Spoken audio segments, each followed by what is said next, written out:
Liz Kinzie, and I'm originally from Northville, Michigan. I was introduced to quilting when I was starting medical school. A friend of mine was doing quilting, and I thought, well, I'll try that too. And my first quilt was a 9-patch quilt that I put together for my cousin's baby.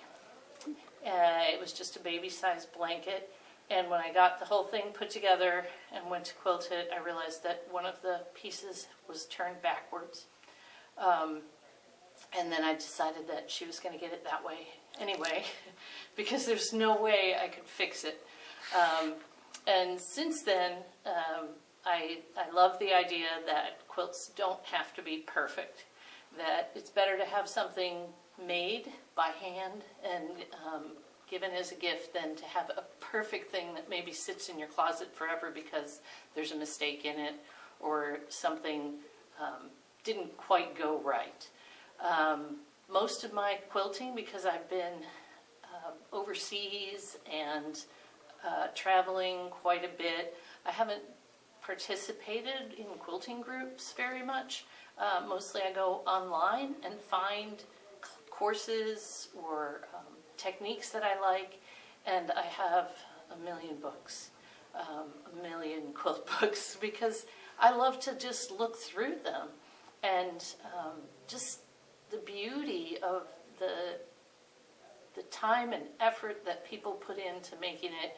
To me, it is a high form of art, even if it's just a simple quilt with straight lines, and that's actually the kind of quilt that I make the most.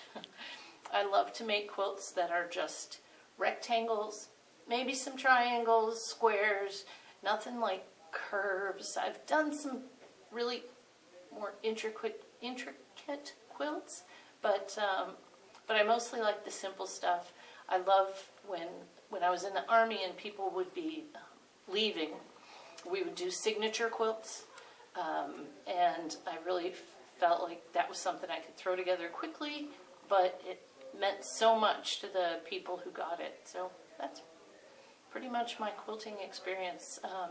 Lately, when Spencer was born, 20 years ago, I started making t-shirt quilts. But the way that people typically made t-shirt quilts frustrated me, because you had to iron stuff on and cut it out and try to find borders and backing, and so I kind of developed my own really quick method for making t-shirt quilts, and along with my mantra, it's better done than perfect. And so my t-shirt quilts are just things that you can use, and maybe they have some flaws in them, and I just don't worry about it, and I don't think anybody else does either. Very good. What do you have on display here at Graceful Arts? So there's a t-shirt quilt on the back of the couch, and then I have a stack and whack poinsettia quilt that I made, which is actually my favorite of all the quilts I've made. It's a 8-point star, but done with plaids, and so all the plaids in the stars match, and I had to stick pins in them to get them all lined up and then cut them, and I love that quilt.